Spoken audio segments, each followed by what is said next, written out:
Algumas coisas que a gente conversou que eu acho que a gente pode ir entrando na parte de captação de fato, volta pra isso. Mas assim, essa introdução foi mais pra gente entender que quando a gente vai fazer a captação, a gente precisa entender muito bem quem que a gente quer captar e quem que a gente é como escritório. Você não tem que se transformar numa outra pessoa pra captar determinado cliente. Eu sempre digo que o nosso cliente ideal, ou ele é muito, muito, muito parecido com a gente, ou ele é alguém que a gente admira muito, que um dia a gente quer ser como aquela pessoa, quer estar na posição daquela pessoa. Então, é um cliente que ele vai ser extremamente natural pra gente, né? Então, entendido isso, entendido quem que seria o nosso cliente ideal, quem que a gente é como escritório, quem a gente gostaria de ser, aí sim a gente vai começar a captar a partir disso pra gente já direcionar da maneira certa, porque o nosso cliente ideal é aquele cliente que vai pedir exatamente o que a gente quer. Ele é aquele cliente que vai pagar a gente como a gente cobrar, assim, né? Desde que a gente esteja cobrando algo que faz sentido ali, ele vai conseguir ver tanto... Exatamente. E que veja tanto valor na gente, que sinta tanta conexão através do portfólio, através das nossas reuniões de venda, que ele aceite pagar o que ele veja valor naquilo que a gente tá cobrando de fato. Então, determinado isso, aí sim faz mais sentido a gente começar a nossa captação procurando uma estratégia que faça mais sentido para esse tipo de cliente. Então, deixa eu só falar uma coisa em relação ao portfólio, que eu ia falar isso, daí a gente, enfim, foi seguindo os caminhos.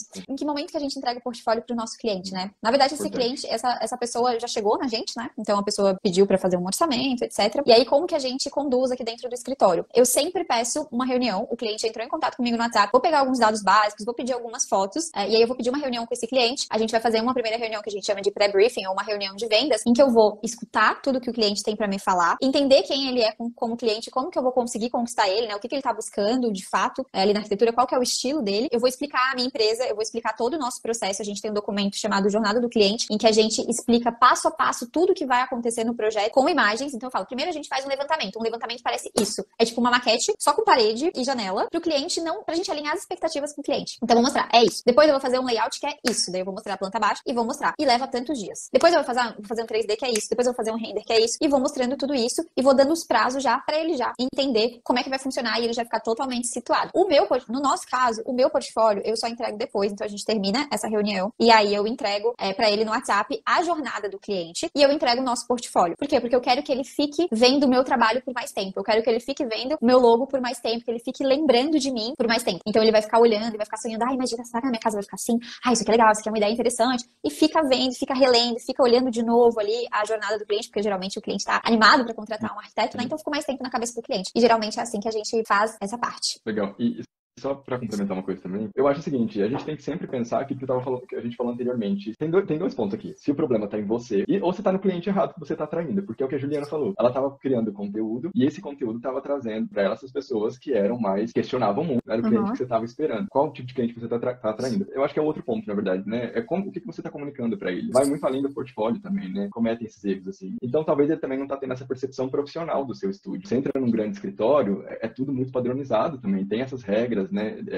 Esses caminhos mais setados. E a forma de comunicação também, porque o que eu sempre digo aqui, tudo vai comunicar, gente, absolutamente tudo. Desde o primeiro contato, qual é o WhatsApp, se é empresarial, se não é, se tem uma foto do estúdio, se tem sua foto, se a sua foto tá, tipo, sem luz, se tá tudo, absolutamente tudo comunica. Então, presta atenção nesse momento, assim, se você não tá errando em alguma coisa nesse sentido, que ele não tá percebendo valor no seu trabalho, ou se você tá atraindo só curiosos, assim, que querem só saber o preço do projeto, a sua comunicação tá passando que o seu projeto é caro, enfim, né, eu não sei, tem que analisar, mas eu acho que é interessante você pensar por isso. No fim, é tudo uma questão de comunicação mesmo. E uma coisa que a gente tem muito medo enquanto arquiteto é de impor limites, tanto no processo de projeto quanto antes, né? E aí a gente vai passando desde o início uma posição de amadorismo no que a gente tá fazendo. Exato. A gente não profissionaliza. Então, a pessoa entra em contato comigo, eu converso um pouco, eu já falo. Pra eu conseguir fazer o seu orçamento, pessoal, eu só consigo fazer o seu orçamento se a gente fizer uma reunião online, ela é rápida, sem compromisso, mas eu preciso entender um pouquinho melhor do que você precisa. Eu preciso te explicar o meu trabalho pra ver se ele faz sentido pra você. E aí, o que eu falo? Eu não pergunto que momento que você pode. Eu falo assim, eu posso hoje às 5 ou amanhã às 14. Que horas fica melhor pra você?